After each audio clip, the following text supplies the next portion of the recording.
ಮತ್ತೆ ಈಗ ಹೈಕಮಾಂಡ್ ಅಂಗಾಳಕ್ಕೆ ಮತ್ತೊಂದು ಡಿಸ್ಪ್ಯೂಟ್ ಹೋಗುವ ಎಲ್ಲ ಸಾಧ್ಯತೆಗಳಿದೆ. ಹೌದು. ನಂಜನಮಠನವರು ಈಗ ಮಾತಾಡ್ತಿರೋದು ನೋಡಿದ್ರೆ ಅವರು ಕಾಮನ್ ಆಗಿ ಮಾತಾಡಿದ್ದಾರೆ.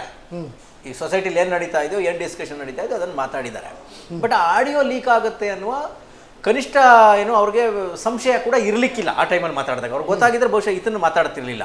ಅವ್ರು ನಾಳೆ ಕಂಪ್ಲೇಂಟ್ ಕೊಡ್ತೀವಿ ಅಂತ ಹೇಳಿದ್ದಾರೆ. ಈಗ ಮುಖ್ಯಮಂತ್ರಿಗಳ ಮುಂದೆ ಇರುವ ಒಂದು ಅವಕಾಶ ಏನು ಅಂತ ಹೇಳಿದ್ರೆ, ಇಡೀ ಎಪಿಸೋಡ್ನ ಎಕ್ಸ್ಪೋಸ್ ಮಾಡೋಕ್ಕೆ ನಾಳೆ ಅವ್ರು ಏನಾರು SP ಹೋಗಿ ಕಂಪ್ಲೇಂಟ್ ಕೊಟ್ಟರೆ ಆ ಕಂಪ್ಲೇಂಟನ್ನು ನೀವು ನೀಟಾಗಿ ತನಿಖೆ ಮಾಡಿಸಿ ಈ ಆಡಿಯೋ ಲೀಕ್ ಆಗಿದೆ ಹೆಂಗೆ ಅಂತ ನೀವು ಕಂಡುಹಿಡಿದ್ಬಿಟ್ರೆ ಯಾರು ಪಿತೂರಿ ಇತ್ತು ಅಂತ ಗೊತ್ತಾಗೋಗುತ್ತೆ. ಈಗ ಈ ಇಬ್ಬರು ಲೀಡರ್ಗಳು ಮಾತಾಡ್ತಿದ್ದಾರೆ, ನಂದು ಅಂತ ಇಬ್ಬರು ಒಪ್ಕೊಂಡ್ರು. ಯಾರೋ ನಮ್ಮ ತಿಮ್ಮಾಪುರ ಅವರು ಹೇಳ್ತಾ ಇದ್ದಾರೆ, ನಾನೆಲ್ಲರೂ ಮಾತಾಡಿದ್ದೀನಿ, ನಂಜನಮಠ ಮಾತಾಡಿರೋದು ನೀವು ಕೇಳಿಸ್ಕೊಂಡ್ರಲ್ಲ ಅಂತ. ಅಂದ್ರೆ ಇವರು ಅಧಿಕೃತವಾಗಿ ಹೇಳ್ತಾ ಇದ್ದಾರೆ ನಂಜನಮಠ ಮತ್ತೆ ನಾವು ಮಾತಾಡಿದ ನಿಜ, ಅಷ್ಟೇ ಕನ್ಫರ್ಮ್ಡ್. ಆ ಆಡಿಯೋ ಎಲ್ಲ ಅಧಿಕೃತ ಅಂತ ತಿಮ್ಮಾಪುರ ಅವರು ಖಚಿತಪಡಿಸ್ತಾ ಇದ್ದಾರೆ. ಹೌದು. ನಂಜನಮಠ ಅವ್ರು ಹೇಳ್ತಾ ಇದ್ದಾರೆ, ಇಲ್ಲ ಅವ್ರಿಗೆ ಸಾಂತ್ವನ ಹೇಳಕ್ಕೆ ಅಂತ ನಾನು ಮಾಡಿದ್ದೆ. ಆ ಟೈಮಲ್ಲಿ HK ಪಾಟೀಲ್ ಅವ್ರ ಬಗ್ಗೆ ನಾನು ಸಾಂತ್ವನದ ಮಾತುಗಳನ್ನ ಆಡಿದೆ. ಮೀಡಿಯಾದಲ್ಲಿ ಏನು ಚರ್ಚೆ ನಡೀತಾ ಇದೆ ಅದನ್ನು ಮಾತಾಡಿದೆ. ಆದರೆ ಫೈನಾನ್ಸು ಇದೆಲ್ಲ ನಾನು ಮಾತಾಡಿಲ್ಲ ಅಂತ. ಯಾಕೆಂದ್ರೆ ಅದು ಟೆಕ್ನಿಕಲ್ ಪಾಯಿಂಟ್ ಸಿಗಾಕೊಂಡಿದ್ದಾರೆ ಅವರು. ಈ 70% 80% ಅಂತ ಹೇಳಿದ್ದಾರೆ.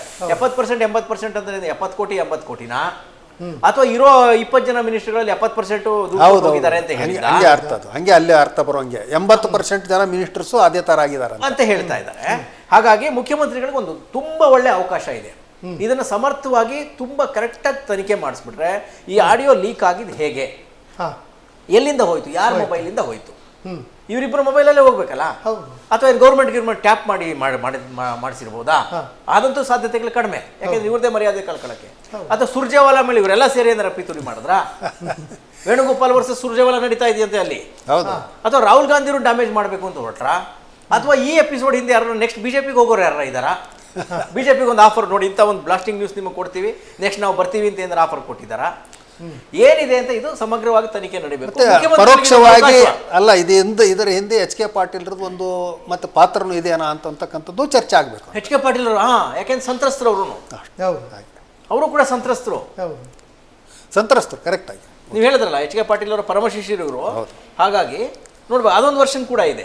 ಹಾಗಾಗಿ ಇದಕ್ಕೆ ತನಿಖೆ ನಡೆಸೋದು ಮುಖ್ಯಮಂತ್ರಿಗಳು ಇದನ್ನ ಒಂದು ಸಮಗ್ರ ತನಿಖೆಗೆ ಒಳಪಡಿಸಬೇಕಾದ್ದು ಇವತ್ತಿನ ತುರ್ತು ಅಂತ ನಾವು ಅನ್ಕೋತೀವಿ.